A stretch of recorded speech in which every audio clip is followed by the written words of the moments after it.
Bismillahirrahmanirrahim. Assalamualaikum warahmatullahi wabarakatuh. Alhamdulillahi rabbil alamin wa bihi nasta'inu ala umuri dunya waddin. Wa sallallahu ala nabiyyina wa sayyidina Muhammadin wa ala alihi wa sahbihi ajma'in. Amma ba'd. Kita panjatkan puja dan puji syukur kehadirat Allah Subhanahu wa taala. Pada kesempatan malam yang berbahagia kali ini, kita masih kembali diberi kekuatan, kesehatan, hidayah serta taufik dari Allah Jalla wa Ala, sehingga kita bisa menghadiri salah satu di antara taman-taman surga. Kita berharap semoga Allah Azza wa Jalla berkenan untuk melimpahkan kepada kita semuanya ilmu yang bermanfaat, sehingga bisa kita amalkan sebagai bekal untuk menghadap kepada Allah Jalla wa Ala. Amin.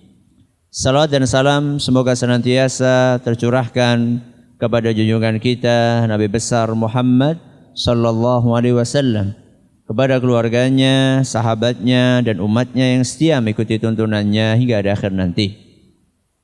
Jamaah sekalian yang kami hormati, sedikit saya luruskan tadi, temanya bukan mengubah musibah menjadi anugerah, tapi mengubah masalah menjadi anugerah, ya, mengubah masalah menjadi anugerah. Karena kalau musibah itu identiknya adalah sesuatu yang besar, gitu. Sehingga nanti dipikir yang hadir di sini itu nggak pernah mengalami apa? Musibah. Kalau masalah kan semuanya mengalami masalah. Sampai anak SD pun mengalami masalah. Ya. Jadi judulnya adalah mengubah masalah menjadi anugerah. Orang hidup di dunia itu pasti akan menghadapi masalah. Gak ada ceritanya orang hidup gak menghadapi masalah. Pasti ada masalah. Allah berfirman, laqad khalaqnal insana fi kabad. Surat apa? Ayat berapa? Angkat tangan. Masya Allah. Silahkan. Dengar nggak tadi surat apa tadi? Al-Balad. Ayat barakallahu fiik. Ayat berapa? Ayat 4. Laqad khalaqnal insana fi kabad. Sungguh kami telah menciptakan manusia dalam keadaan susah payah. Sungguh kami telah menciptakan manusia dalam keadaan susah payah. Siapa yang susah? Manusianya. Allah sampaikan ini di ayat yang keempat. Berarti sebelum ayat keempat ini ada berapa ayat? Ada 3 ayat. Ini gak ada hadiahnya. Di 3 ayat itu Allah bersumpah. Orang sumpah, kalau kita sumpah, itu tujuannya ingin meyakinkan. Misal, naudzubillah min dzalik, ada orang dituduh mencuri, padahal dia tidak mencuri. Ketika dia katakan, saya nggak nyuri, nggak percaya. Maka, sumpah, demi Allah aku nggak nyuri. Supaya orang itu yakin bahwa saya ini nggak nyuri, gitu. Allah Subhanahu wa taala menyampaikan sesuatu seandainya nggak diawali dengan sumpah. Jenengan yakin apa enggak? Yakin apa enggak? Ya, orang yang beriman harus apa? Yakin. Lah terus kenapa Allah mesti awali itu dengan sumpah? La uqsimu bihadzal balad wa anta hillum bihadzal balad wa walidin wa ma walad. Allah Subhanahu wa taala bukan hanya mengawali firman-Nya laqad khalaqnal insana fi kabad dengan 1 sumpah saja, tidak, tapi Allah awali dengan 2 sumpah. Dalam rangka untuk menjelaskan kepada kita bahwa laqad khalaqnal insana fi kabad, bahwa manusia akan menghadapi masalah, akan menghadapi kesulitan, akan menghadapi sesuatu yang membuat keningnya berkerut-kerut, itu pasti adanya. Jadi jangan mimpi hidup di dunia enggak menghadapi masalah. Kalau pengen hidup enggak ada masalah, di mana? Di mana? Di akhirat. Akhirat itu ada dua loh. Surga atau neraka gitu loh. Surga. Neraka itu masalah. Bahkan puncaknya masalah itu di sana.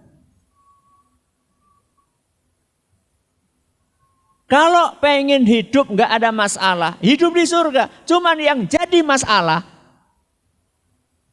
adalah supaya sampai di surga kita perlu hidup di dunia dulu. Nah, di dunia ini banyak masalah. Yang dapat masalah itu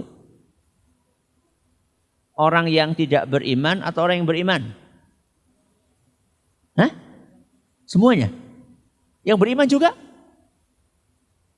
Yang dapat masalah itu orang Islam atau non-Muslim? Orang Islam ada masalah? Yakin? Dalilnya apa? Dalilnya ayat yang tadi kita dengarkan. Apa ayatnya? Laqad khalaqnal insana fi kabad. Apa artinya insan? Manusia. Wong Islam insan atau bukan? Insan, berarti ayat ini mencakup semuanya. Mau orang Islam, mau bukan Islam, mau orang beriman, tidak beriman, semuanya akan menghadapi masalah. Jangan dipikir kalau Anda hijrah, terus bebas masalah. Oh enggak. Ya wis nek kowe mendingan ora hijrah bae ora. Orang hijrah ya masalah, hijrah ya ada masalah. Dan terus bedanya apa Ustaz? Bedanya apa? Orang beriman menghadapi masalah, orang tidak beriman menghadapi masalah. Hijrah ada masalah, tidak hijrah ada masalah. Masuk Islam ada masalah, tidak masuk Islam ada masalah. Terus bedanya apa kalau kayak gitu? Ya itulah judul pengajian kita. Kalau orang yang beriman, masalahnya bisa diubah menjadi anugerah. Kalau orang yang tidak beriman, masalahnya akan tetap jadi masalah, bahkan masalah kuadrat. Menyelesaikan masalah dengan menimbulkan masalah. Itulah orang yang tidak beriman. Dan terus bagaimana caranya Ustadz supaya masalah itu menjadi anugerah? Ini akan kita bahas pada malam hari ini. Waktunya kan terbatas ya. Sampai jam berapa? Isya. Ya. Setengah jam lagi. Ya. Ini ada buku di hadapan saya. Judulnya 40 cara jitu untuk merubah masalah menjadi anugerah. 40. Cukup setengah jam? Ora cukup. Ya. Masih kedengaran? Masih? Alhamdulillah. Ini masalah bukan? Masalah bukan? Enggak. Hujan enggak masalah? Masalah mudah-mudahan jadi anugerah. Makanya doanya apa? Allahumma shayyiban nafi'an. Ya Allah, mudah-mudahan hujan ini bermanfaat. Ya. 40 cara jitu merubah masalah menjadi anugerah. Ini bagus. Buku ini bagus. Simple, ya. Pembahasannya pendek-pendek, tapi cakupannya luas. Ya. Ini tadi baru saya beli tadi pagi. Dan baru saya buka-buka tadi pas ba'da asar. Buka-buka. Bagus tapi insya Allah. Ya. Karena waktunya cuma ba'da maghrib sampai isya. Maka kita akan ringkas kemudian diperes. Jadi 3 saja. Berapa? 3. Ya. Mudah-mudahan yang 3 ini intinya, mudah-mudahan. Ya, mudah-mudahan. Saya tidak berani memastikan 3-nya ini sudah mencakup 40, tidak. Cuman mudah-mudahan yang 3 ini bisa inti dari menghadapi masalah supaya bisa kita rubah menjadi anugerah. Yang pertama,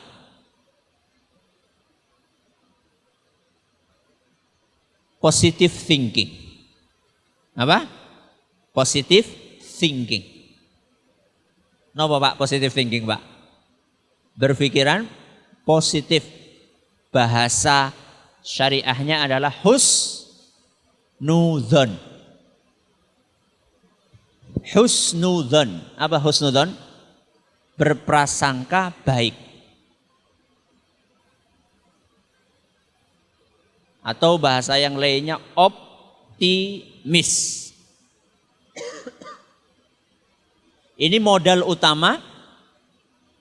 Salah satu modal utama untuk menghadapi masalah supaya masalah ini bisa berubah menjadi anugerah.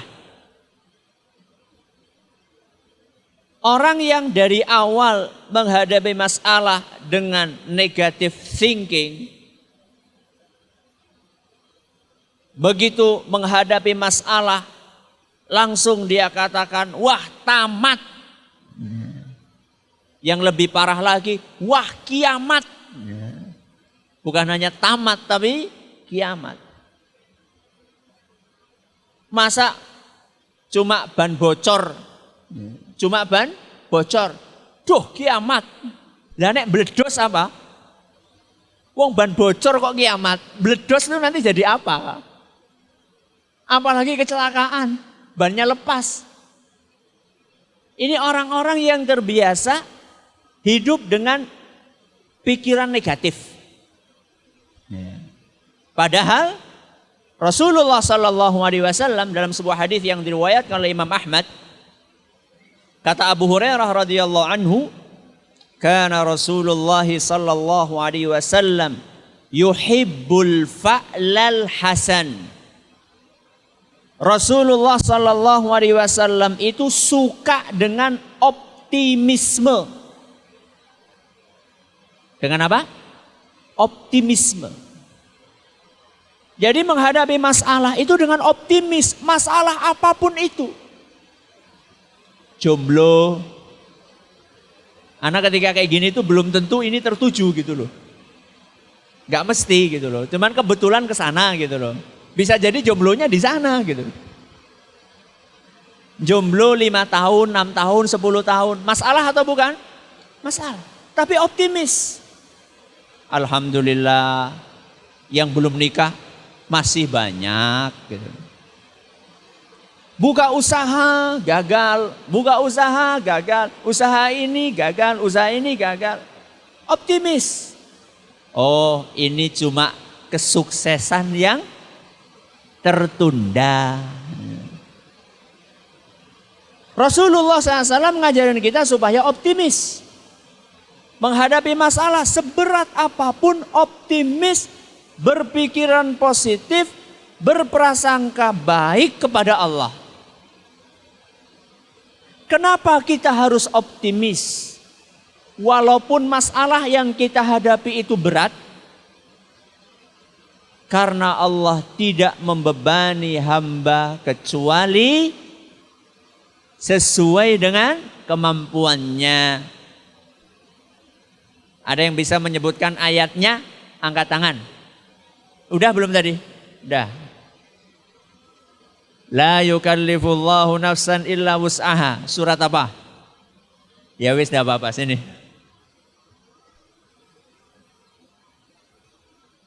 Mau yang tebel apa yang tipis? Yang tebel. Ya wis dah apa-apa. Barakallahu fiik. La yukallifullahu nafsan illa wus'aha. Surat Al-Baqarah ayat 286. Allah tidak membebani seseorang kecuali sesuai dengan kemampuannya. Ketika kita meresapi ayat ini, Allah ngasih saya sakit, Allah kasih saya ujian ekonomi, Allah kasih saya tetangga yang tidak baik, Allah kasih saya bos yang pelit. Ya. Yakinlah bahwa masalah yang kita hadapi ini tidak akan melampaui kemampuan kita. Allah sudah mengukur masalah yang Dia timpakan kepada kita itu akan tetap di dalam ambang batas kemampuan kita. Maka optimislah. Ini yang pertama. Apa tadi? Ya, nembe kok. Positive thinking. Yang kedua, gali hikmah. Apa yang kedua? Gali hikmah. Cari hikmah di balik masalah tersebut. Saya kasih contoh.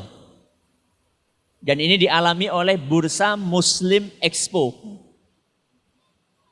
Ya. Mungkin yang mengikuti perkembangan informasi tentang Bursa Muslim Expo ini tahu bahwa BME yang ke berapa ini? Yang berapa? Yang keempat. Ya. BME yang keempat ini menghadapi masalah besar. Apa itu? Mundur. Ya. Sudah dirancang sekian bulan bahwa Bursa Muslim Expo ini akan diadakan pada tanggal A sampai B.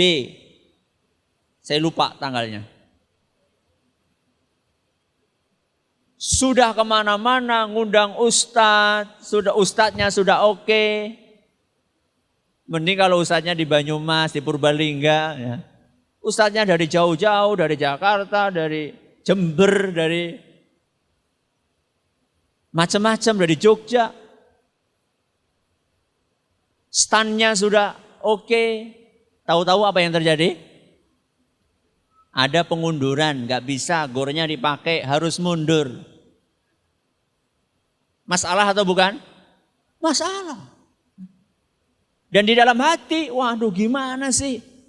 Ini sudah kayak gini, sudah fix, kenapa harus berubah? Apalagi mundurnya di bulan apa ini namanya? November itu sudah mulai musim hujan gimana? Ternyata Allah Subhanahu wa taala memiliki rencana yang lebih baik buat kita.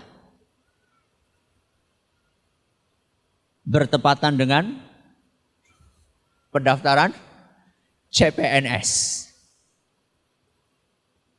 Yang pesertanya setiap hari berapa?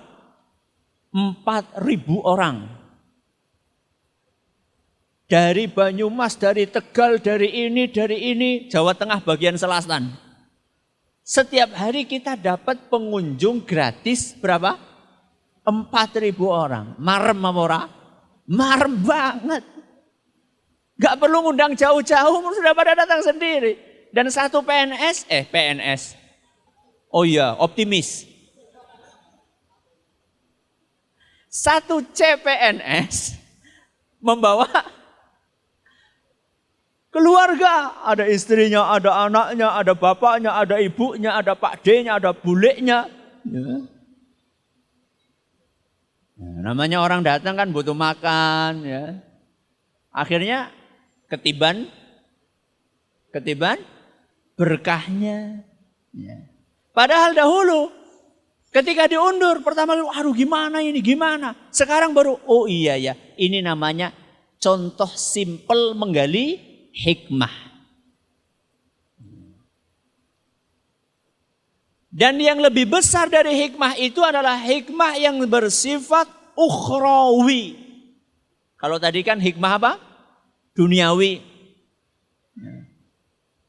Tambah laris, omsetnya tambah tinggi, acaranya tambah rame. Itu kan hikmah yang sifatnya duniawi. Yang lebih besar dari itulah hikmah yang sifatnya ukhrawi. Ketika kita dapat masalah dan kita bisa mengelola masalah itu dengan baik, kita hadapi dengan sabar, maka satu, akan menambah pahala. Dua, akan mengurangi dosa. Itu hikmah atau bukan? Hikmah. Ini lebih mahal daripada omset. Ketika kita ada masalah sakit yang menaun lama gitu. Ada banyak hikmah di balik itu. Apa hikmahnya Ustaz? Pahala. Ketika kita sakit, akhirnya mau tidak mau kita akan berdoa kepada Allah. Dan setiap doa yang kita panjatkan ketika kita tulus, ketika kita ikhlas di dalam doa tersebut, akan menghasilkan pahala. Walaupun doa yang kita panjatkan kepada Allah itu belum dikabulkan sama Allah Azza wa Jalla. Kita sakit, kita berdoa, Allahumma rabban nas, mudhibal ba's, ishfini, anta syafi la shifa illa shifa'uk, shifa'an la yugadiru saqama. Bolak-balik kita minta sama Allah. Kok sama Allah belum dikabulkan? Kita terus berdoa sama Allah. Setiap doa yang kita panjatkan di dalam sujud kita,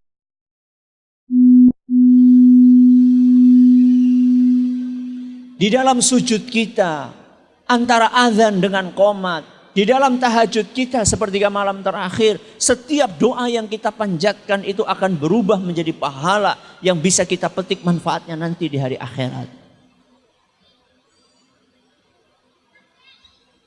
Dan bisa jadi kalau kita sehat, kita nggak baca doa itu. Ketika jenengan sehat, jenengan baca doa itu? Enggak. Ketika rizki jenengan lancar, jenengan bilang, ya Allah, karuniakanlah rizki yang berlimpah kepadaku. Doa gitu apa enggak? Kelalen. Makanya ada sebagian orang dipaksa supaya mau berdoa. Cara memaksanya adalah dengan dikasih masalah. Akhirnya mau nggak mau dia berdoa. Dia berzikir. Dia membaca Al-Quran. Orang yang sakit dia ruqyah. Mau nggak mau akhirnya baca Quran terus. Setiap satu huruf dia akan mendapatkan 10 pahala. Berapa pahala yang akan dia dapatkan? Itu baru menambah pahala. Belum mengurangi dosa. Dari masalah-masalah yang kita hadapi, masalah kesehatan, masalah ekonomi, masalah keluarga, anak yang sulit diatur. Ketika kita berdoa kepada Allah Subhanahu wa taala, Rabbi habli minas salihin. Ketika anak kita sulit diajak untuk sholat, akhirnya kita berdoa, Rabbi ja'alni muqimas sholati wa min dzurriyyati rabbana wa taqabbal doa. Dan seandainya anak kita lempeng-lempeng saja, apa kita ingat untuk baca doa itu? Ya banyak yang ingat, tapi juga banyak yang lupa. Ketika ada musibah, ketika ada masalah, kita jadi ingat kepada Allah, kita berdoa, akhirnya doa itu menghasilkan pahala. Bukan hanya menghasilkan pahala, tapi juga mengurangi dosa. Dalam sebuah hadis yang diriwayatkan oleh Imam Bukhari dan Muslim, Nabi kita SAW menjelaskan bagaimana efek dari musibah, masalah itu mengurangi dosa. Ma yusibul muslima min nasabin wala wasabin wala hammin wala huznin wala adha wala ghammin hatta syaukah yushakuha illa kaffarallahu biha min khatayah. Masalah apapun yang dialami oleh seorang muslim, mau masalah kesedihan, mau rasa sakit, mau kemiskinan, mau gundah gulana, bahkan kata Nabi SAW, sampai pun kita tertusuk duri, kecocok ri, cuma ketusuk duri saja, illa kaffarallahu biha min khataya, akan menghapuskan dosa-dosanya. Lebih berat mana? Dibersihkan dosa dengan tertusuk duri atau dibersihkan dosa di api neraka? Berat mana? Dibersihkan dengan ketusuk duri. Ketika orang menghadapi masalah ini, dia berusaha menggali, oh di balik sakit ini saya mudah-mudahan akan ditambah pahalanya. Oh di balik ekonomi yang sulit ini saya jadi rajin untuk berdoa, berzikir, beristighfar. Oh di balik anak-anak saya yang sulit diatur ini, saya bisa menggali hikmah. Akhirnya saya introspeksi diri. Apakah cara mendidik saya kepada anak-anak saya sudah baik atau belum? Akhirnya saya baca buku parenting, dapat ilmu. Akhirnya saya hadir kajian pendidikan anak, dapat ilmu, dapat teman. Akhirnya saya dengerin rekaman kajian tentang pendidikan anak yang baik bagaimana. Akhirnya dapat ilmu, dapat ibadah, dapat pahala. Orang yang beriman menghadapi masalah seberat apapun, dia akan mencari hikmah di balik masalah tersebut. Sehingga masalahnya berubah menjadi apa tadi? Anugerah. Sudah berapa? 2. Yang pertama, positive thinking. Yang kedua, gali hikmah di balik masalah. Yang terakhir, Bok, cepet Bok. Yang ketiga, habis gelap, terbitlah terang. Apa yang ketiga? Habis gelap, terbitlah terang.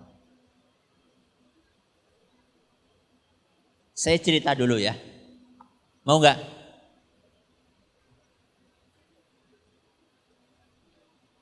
Anaknya Umar bin Khattab yang putri, siapa namanya? Salah satunya Hafsah. Hafsah ini pernah menjanda. Alias menjadi janda. Karena suaminya ikut perang Uhud. Di perang Uhud itu beliau terluka parah. Dibawa pulang karena parahnya lukanya akhirnya meninggal dunia. Sebelum saya lanjutkan ceritanya, siapa nama suami Hafsah ini yang meninggal? Ini hadiahnya.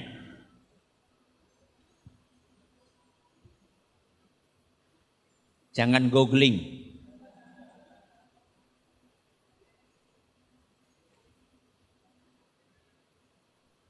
Ibu-ibu, bapak-bapak, mas-mas, mbak-mbak, ikhwan-ikhwan, akhwat-akhwat, adik-adik.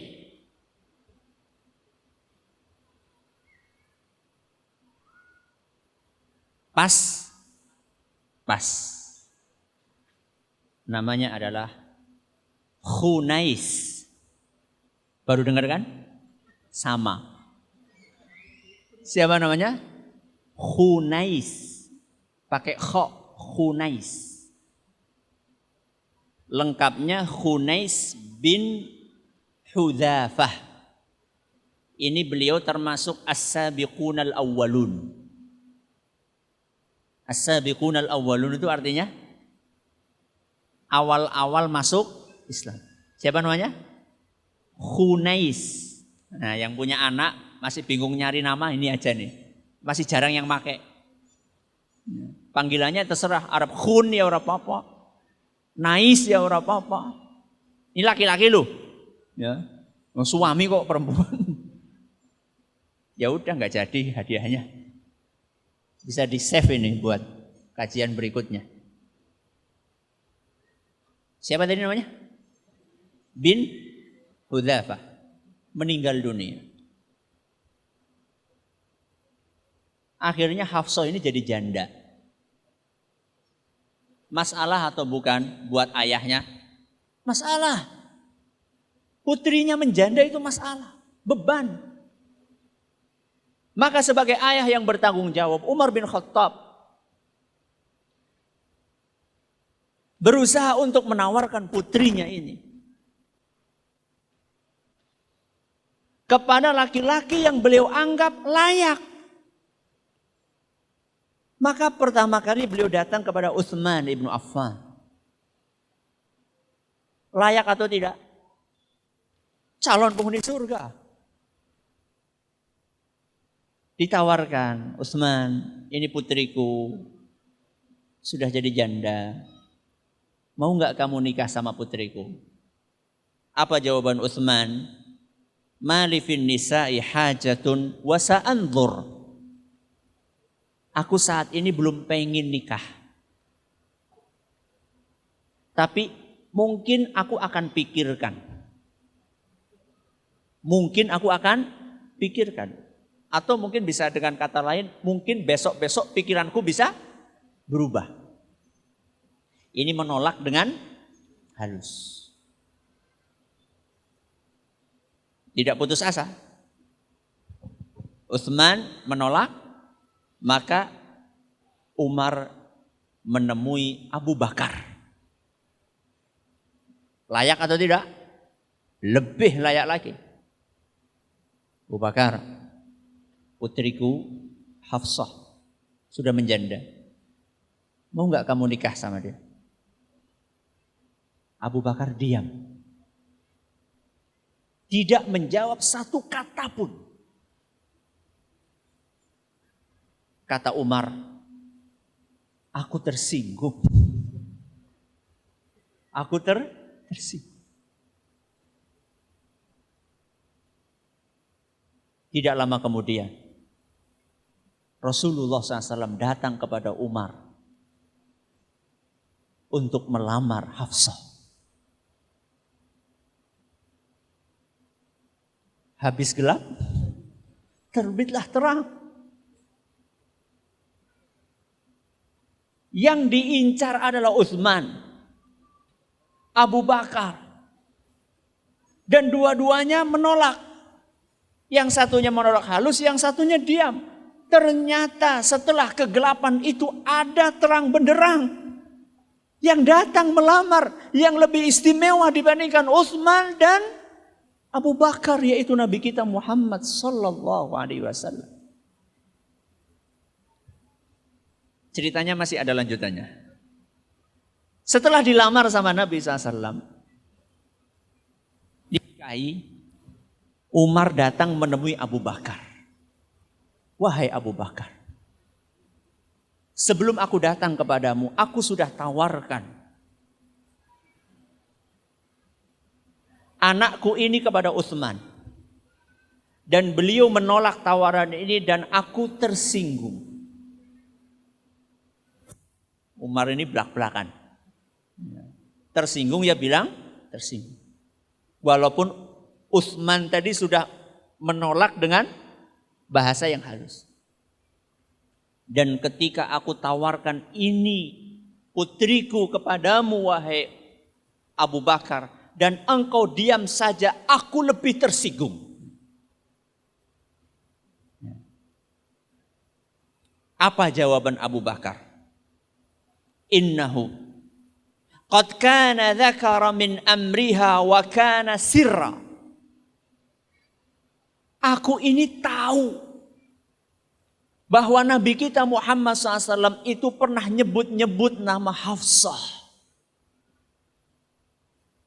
Dan itu rahasia. Hanya aku dan beliau yang tahu tentang masalah ini. Fakarihtu an ufshis sir, dan aku tidak suka menyebarkan sesuatu yang rahasia.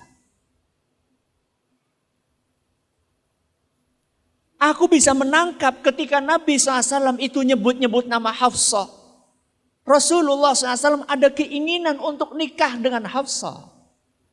Dan aku tidak mungkin akan melangkahi Rasulullah SAW.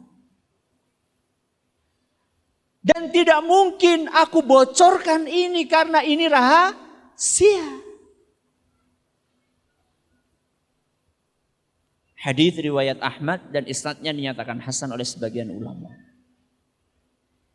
Maka ketika ada masalah dan masalah itu semakin berat, semakin berat, semakin berat, ingat ayat fa inna ma'al usri yusra. Apa artinya?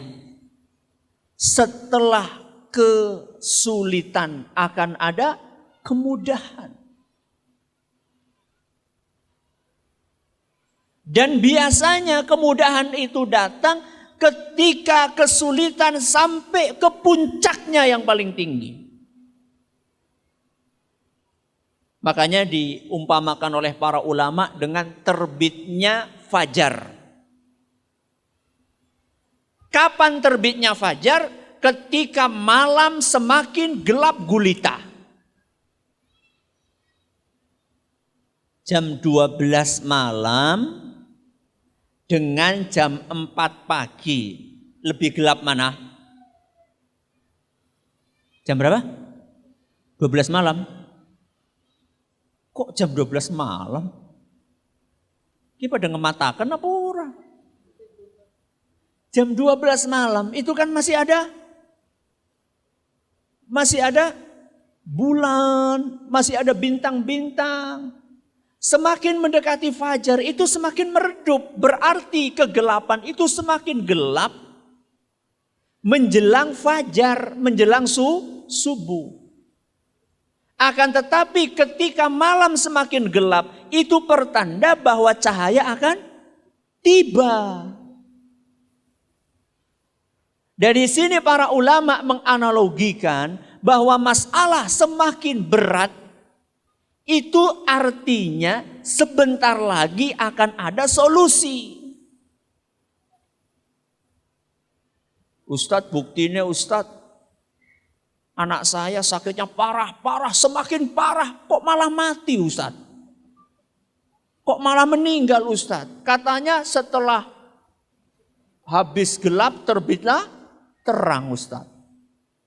Ya mungkin itu yang lebih terang buat beliau. Ya. Karena setelah itu dia tidak kesusahan lagi. Mudah-mudahan dia setelah itu menikmati kenikmatan yang ada di alam sana. Dia akan lebih tenang karena kemarin dia masih batuk-batuk, sekarang sudah nggak batuk, sudah tenang. Jadi yang namanya kemudahan setelah kesulitan itu tidak selalu sifatnya fisik. Yang namanya kemudahan setelah kesusahan itu tidak sesuatu yang mesti nyata bisa diraba. Tapi kadang-kadang kemudahan itu sifatnya abstrak. Saya kasih contoh. Orang sakit. Ini kemudahan apa kesulitan? Kemudahan atau kesulitan? Kesulitan. Setelah ada kesulitan, ada kemudahan. Rata-rata orang berpikir kemudahan itu berupa kesembuhan. Iya, itu kemudahan sifatnya fisik. Akan tetapi ada kemudahan yang lainnya, sifatnya abstrak, non-indrawi. Apa itu? Dikasih ilham oleh Allah untuk bisa sabar, walaupun sakit. Kemudahan itu tidak mesti sifatnya sembuh. Dia tetap sakit tapi dikaruniai kesabaran sehingga dia merasa ujian yang berat ini terasa apa? Ringan. Ekonomi sulit. Maka kemudahannya adalah ekonomi lancar. Tapi tidak mesti. Kemudahan itu bentuknya langsung duitnya banyak. Bisa jadi Anda ini tetap sulit ekonomi, cuman diilhami oleh Allah untuk bisa qanaah. Apa qanaah? Nerimu ing pandum. Paham gak nih pandum artinya apa? Enggak. Pada. Pandum kalau nggak salah itu pemberian. Iya betul. Ini nggak ada yang guru bahasa Jawa toh. Pandum artinya kira-kira pandum kalau nggak salah ya. Pandum itulah pemberian. Nerimo pemberian berapapun. Ini lebih mahal daripada kekayaan. Ini 3 poin. Mudah-mudahan bisa dijadikan sebagai modal untuk mengubah masalah menjadi anugerah. Apa yang pertama tadi? Positive thinking. Yang kedua, gali hikmah di balik masalah. Yang ketiga, habis gelap terbitlah terang. Wallahu a'lam bishawab. Mudah-mudahan bermanfaat buat kita semuanya. Terima kasih atas perhatiannya, mohon atas segala kekurangannya. Salat Isya berapa menit lagi? 10 menit lagi. Ada pertanyaan? Silakan. Baik. Bagi yang ingin mengajukan pertanyaan mungkin dari ikhwan ataupun akhwat, dipersilakan.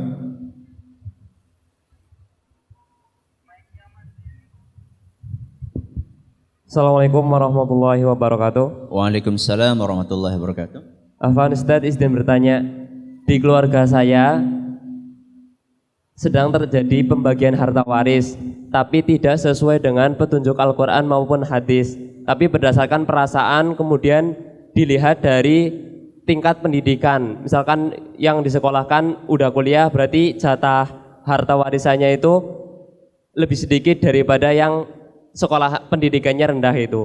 Bagaimana hukumnya ketika peristiwa tersebut, dan bagaimana memberikan nasihat kepada keluarga? Assalamualaikum warahmatullahi wabarakatuh. Waalaikumsalam. Hukumnya tidak benar.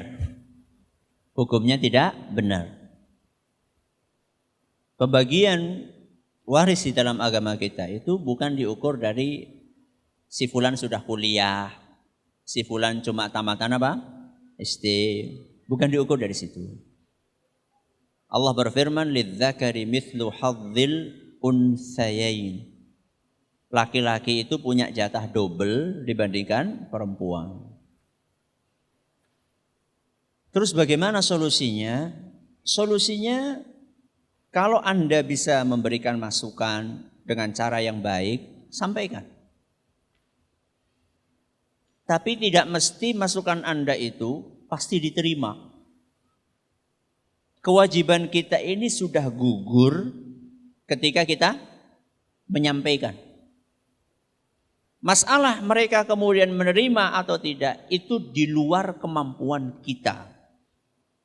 Innaka la tahdi man ahbabta walakinallaha yahdi man yasha. Sesungguhnya engkau wahai Muhammad tidak bisa memberikan hidayah kepada orang yang engkau cintai. Namun Allah lah yang akan memberi hidayah kepada siapapun yang Dia kehendaki. Ini padahal Nabi kita Muhammad SAW, apalagi saya dan Anda. Kalau seandainya tetap mereka ngotot ingin seperti itu, maka pertama bagi dulu sesuai dengan syariat. Jatahnya laki-laki double. Nanti kalau yang laki-laki mau memberikan jatahnya kepada saudaranya, silahkan. Tapi biasane nek duitnya wis nang tangan, kue kenceng banget gue arep nguculi. Ya begitulah kenyataannya. Tapi ada juga sebagian orang yang mau melakukan itu untuk menjaga keutuhan apa? Keluarga. Mungkin ada. Kalau sudah seperti itu, sudah di tangan nih, duit sudah di tangan. Kemudian dia serahkan, dia berikan, itu terserah dia. Sehingga tetap bisa sesuai dengan syariat. Mudah-mudahan legowonya, legowo temenan ya, bukan legowo sing terpaksa. Legowonya yang laki-laki mau berbagi, mudah-mudahan ini bisa menjaga keutuhan keluarga. Wallahu a'lam bishawab. Yang lain? Ya.